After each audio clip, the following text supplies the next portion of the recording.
Class is in session, you historical delinquents. I'm Professor Misadventure, and today we're dragging the Trojans to the chalkboard for their legendary blunder with the Trojan Horse.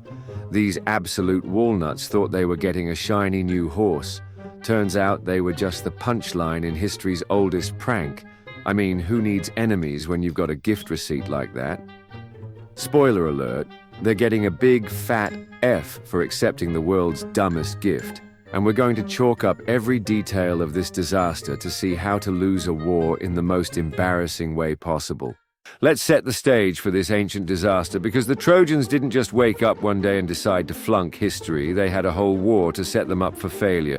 Around 1200 BCE, the Trojan War kicked off when Paris of Troy decided to play Romeo and steal Helen, the wife of Menelaus of Sparta. Now, Helen wasn't just any queen, she was the most beautiful woman in the world, thanks to a shady deal with Aphrodite.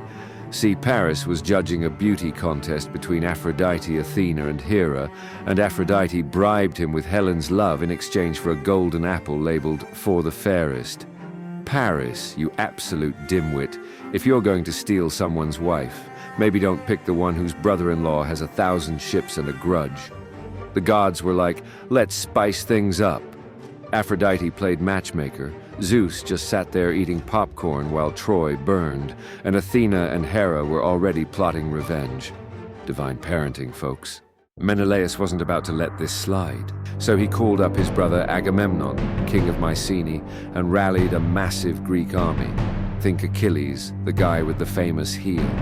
Odysseus, the sneakiest brain in the game, and 1,000 ships to sail across the Aegean and get Helen back. They landed outside Troy, a city in modern-day Turkey at a place called Hisarlik, which wasn't just any city. Troy was a trade hub, filthy rich from controlling routes between the Aegean and Black Seas, and protected by walls so high they made the Greeks cry into their helmets. Troy's walls were so tall the Greeks needed a miracle or a really big ladder. Too bad they didn't have Amazon Prime for overnight delivery.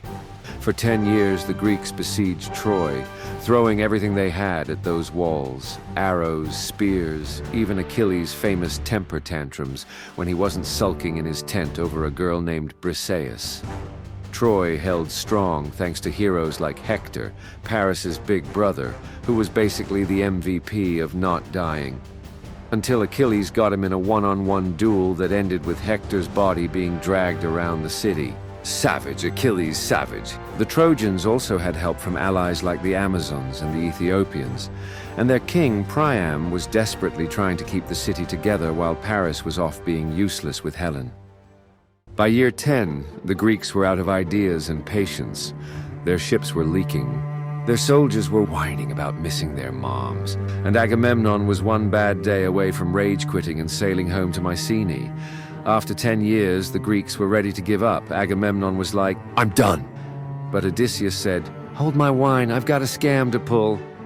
That's when Odysseus, the sneakiest Greek in the game, had a light bulb moment. What if we give them a gift with a catch? Enter the Trojan Horse, stage left, ready to flunk the Trojans out of history class in the most spectacular way possible. Here's where the Trojans flunked harder than a kid who forgot to study for finals. And trust me, they didn't even crack open the textbook on common sense. The Greeks, led by Odysseus, built a giant wooden horse, 50 feet tall, hollow, and stuffed with 30 of their best soldiers, including Odysseus himself, who was probably giggling the whole time. They parked it outside Troy's gates, left a note saying, "We give up, take this as a peace offering," and sailed their ships out of sight to the nearby island of Tenedos. It was the ultimate fake-out, and the Trojans fell for it like a toddler chasing a shiny toy. The Trojans saw a giant horse and thought, "Free decor. Congrats, you absolute walnuts. You just won the Worst Decision in History award." The Trojans woke up, saw the empty Greek camp, and lost their minds with excitement. "We won! Let's throw a party!" they shouted, completely ignoring the fact that their enemies had been trying to kill them for a decade. But not everyone was on board with this terrible idea. A priest named Laocoon smelled a rat and yelled, "Beware of Greeks bearing gifts!" He even threw a spear at the horse, and it echoed. Proof it was hollow. Smart guy, right? Too bad the gods, specifically Athena, who was Team Greece, sent 2 giant sea serpents to strangle him and his sons in front of everyone. Laocoon tried to warn them, but the Trojans said, "Nah, we trust this random Greek spy." That spy was Sinon, a Greek who stayed behind, pretending to be a deserter. He spun a sob story. "The horse is a gift to appease Athena after we ticked her off. We made it too big to fit through your gates, so we're leaving it here. Hope you like it." The Trojans, showing the survival instincts of a goldfish in a shark tank, decided to tear down part of their own wall to drag the horse inside. That's like opening your front door for a burglar because he left you a fruitcake.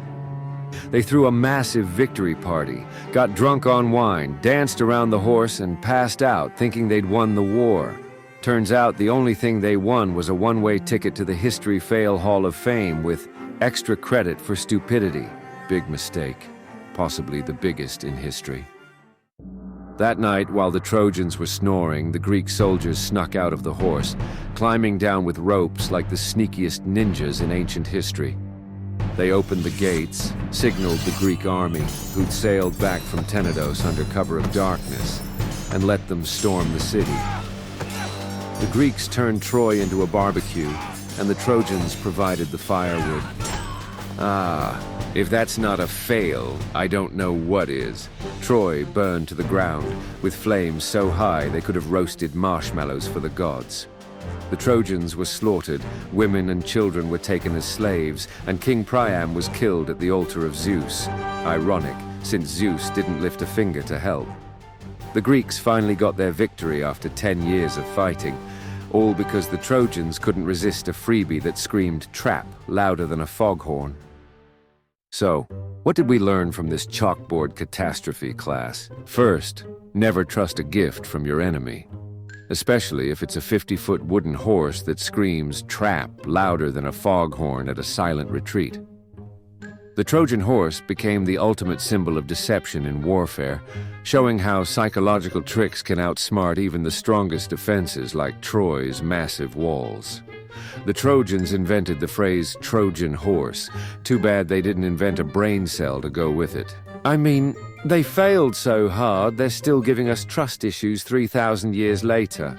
The fall of Troy marked the end of the Trojan War, with the Greeks sailing off victorious and Troy reduced to a pile of ash that archaeologists would later dig up in the 19th century at Hisarlik. The Greeks didn't just win a war, they wrote the playbook on sneaky tactics.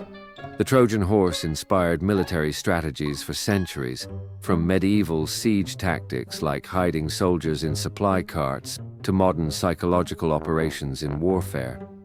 But the Trojans' legacy lives on in the worst way possible. Ever heard of a Trojan virus on your computer? Yep, that's named after these geniuses. Because nothing says, "I got tricked," like a virus sneaking into your system and stealing your data. Or in Troy's case, your entire city. The Trojans failed so spectacularly they turned Trojan Horse into a 3,000-year-old warning label for "Don't be this stupid." Let's give the Trojans a round of applause for failing so hard they inspired cybersecurity nightmares in 2025. Talk about a legacy that keeps on giving. If there's one lesson to take away, it's this. Always check the fine print on your gifts, especially if they come from someone who's been trying to kill you for a decade. The Trojans didn't, and now they're the poster children for history's dumbest blunder. Class dismissed with a big fat F for the Trojans, and an extra F for effort because they really tried to fail this hard. All right, class, your homework. Don't trust Greeks bearing gifts, or anyone else trying to gift you a war, because that's how you end up with a report card that says, F for failed at life. Subscribe now for more history lessons, and next lesson we'll see who else flunked Life 101 when they thought they could conquer the icy seas with an unsinkable ship. Spoiler, the ocean gave them an F for overconfidence. But if you thought the Trojans were bad at gift-giving, wait till you see this idiot Napoleon turn 600,000 men into human popsicles. Trust me, this lesson is one you don't want to miss. Just click the thumbnail on screen and I'll see you in the next lesson.